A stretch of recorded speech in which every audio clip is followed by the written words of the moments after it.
여러분 안녕하세요. 속 시원한 한국어의 박현선입니다. 오늘은 깔만테 코레아노 님께서 주신 질문에 대답을 드리려고 합니다. 한국어에는 명사에 적이라는 말이 붙어서 사용되는 말이 많거든요. 그래서 이 적이 붙었을 때 어떤 뜻인가에 대해서 질문을 주셨어요. 지금부터 설명 시작합니다. 명사에 붙는 적이라는 것은 주로 한자어 명사 뒤에 붙어요. 그렇게 해서 명사 뒤에 적이 붙게 되면 관형사로도 쓰이고 명사로도 쓰이고 부사처럼 이렇게 쓰일 수 있도록 만드는 전미사입니다. 이 적이라는 것이. 그래서 영어의 틱, 또 일본어의 데키와 비슷한 뜻이에요. 그래서 국가적, 여기 발음을 제가 써놨는데요. 국가적, 기술적, 문화적, 또 비교적, 일반적, 전국적, 요런 그 말들이 굉장히 많이 쓰입니다. 비교라는 말에 이제 명사죠. 비교라는 거는 둘 이상의 사물을 견주어서 뭐 비슷한 점, 차이점 뭐 이런 것들을 살펴보는 거죠. 그래서 비교 대상, 비교 분석 이런 말들이 쓰일 수 있고요. 그의 실력은 우리와 비교가 안 된다. 이런 명사예요. 그런데 이 비교라는 명사에 적이 붙어서 비교적이라는 말이 쓰이게 되면 명사로도 쓰이고 관형사로도 쓰이고 또 부사로도 쓰입니다. 명사로 쓰일 때는 뒤에 조사가 붙죠. 그래서 비교적인 이렇게 조사가 붙으면 명사인 거예요. 그리고 비교적만 쓰이고 다른 명사를 꾸며주게 되면 이건 관형사입니다. 그래서 다른 것과 견주어서 판단하는 이란 뜻이고 명사는 다른 것과 견주어서 판단하는 것 이렇게 끝나는 거죠. 자, 부사는 동사, 형용사, 서술어를 주로 수식을 합니다. 그래서 비교적 쉽다, 이렇게 쉽다라는 형용사를 수식해주면 요거는 부사로 쓰인 거예요.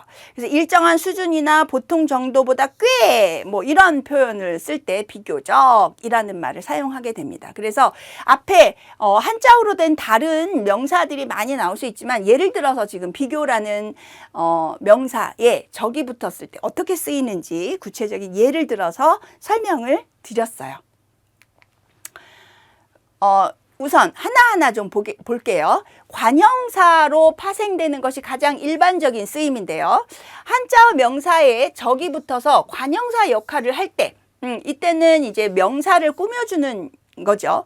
그래서 이런 경우에는 뭐뭇과 관련된, 뭐뭇의 성격을 띠는, 뭐뭇에 해당되는 이런 뜻을 가지고 있어요. 그래서 이것은 역사적 사실이다. 요 명사죠. 또 우리는 우리에게 문화적 교류는 중요하다. 그 문제는 경제적 해결책이 필요하다. 이렇게 해서 사실, 교류, 해결책 이런 명사를 꾸며주게 되면 요 적이라는 말이 붙은 말은 모두 관형사로 쓰이는 것이죠. 그래서 역사와 관련된 역사의 성격을 띠는 역사에 해당하는 사실이다. 이런 의미가 되는 거예요. 또 명사적으로 쓰이는 거는 이제 한자어 명사에 적이 붙어서 명사 그 자체로 쓰이는 거죠. 그래서 이럴 때는 그런 상태로 됨, 그런 성질을 띈, 그것에 관계됨 이런 명사가 되는 거예요. 그래서 명사가 될 땐 뒤에 조사가 붙게 되는 겁니다. 그래서 비교적인 관점. 그래서 인이라는 조사가 붙게 되면 이렇게 관형사적으로 쓰였다. 라고 할 수 있어요.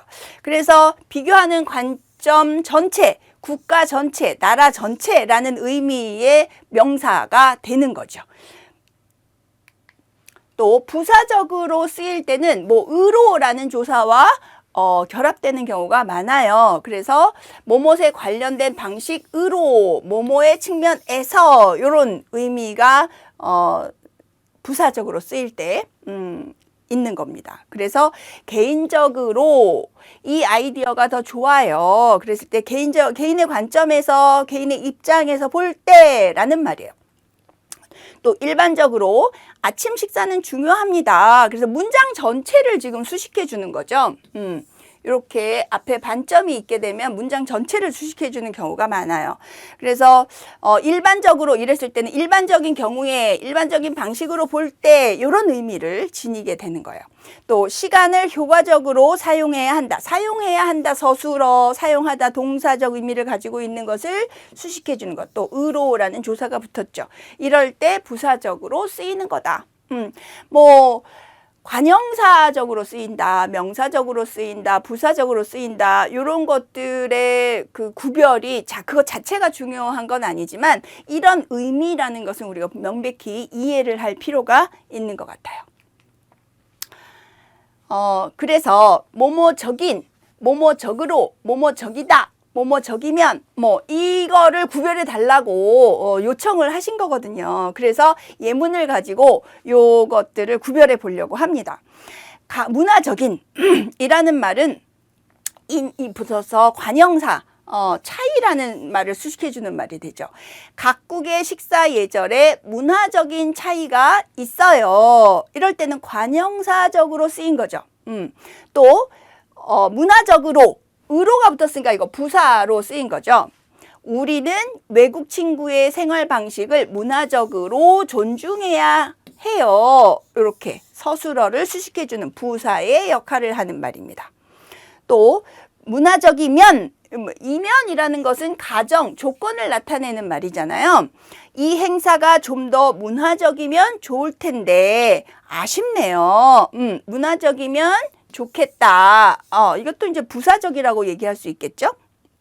문화의 성격을 띠면 좀 더 좋겠다. 이런 의미가 되죠. 문화적이다 라는 말은 서술격 조사가 붙어서 서술어 역할을 하게 됩니다. 이렇게 되면 결국 문화적이라는 말은 명사 역할을 하게 되는 거죠. 이 전통 축제는 매우 독특하고 문화적 명사의 역할을 하는 거고 조사, 서술격 조사가 붙은 거예요. 그래서 문화의 성격을 띈 것이다 라는 의미로 해석할 수 있어요. 그래서 다시 한번 정리를 하자면 뭐뭐적이라는 것은 한자어 명사, 고유어 명사 아닙니다. 한자어 명사에 붙어서 이 말을 관형사 또는 명사, 부사처럼 만들어주는 말이에요. 그래서 영어의 틱, 일본어의 데키와 비슷한 말이다. 국가적, 기술적, 문화적, 비교적, 일반적, 전국적 이런 말들을 뭐 무수히 많죠.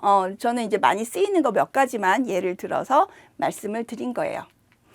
자, 적이라는 말 많이 쓰이는데요. 이것이 어떤 의미인가에 대한 궁금증 저에게 전달해 주셔서 정리를 해봤습니다. 이제 이해가 잘 되셨는지요? 오늘 설명은 여기까지고요. 여러분들의 좋아요, 구독 버튼, 댓글 저 엄청 간절히 기다립니다. 여러분들 저에게 많은 용기와 희망을 주시기 바랍니다. 그럼 저는 다음 시간에 또 좋은 컨텐츠 만들어서 여러분들을 찾아뵙도록 하겠습니다. 다음 시간에 또 만나요.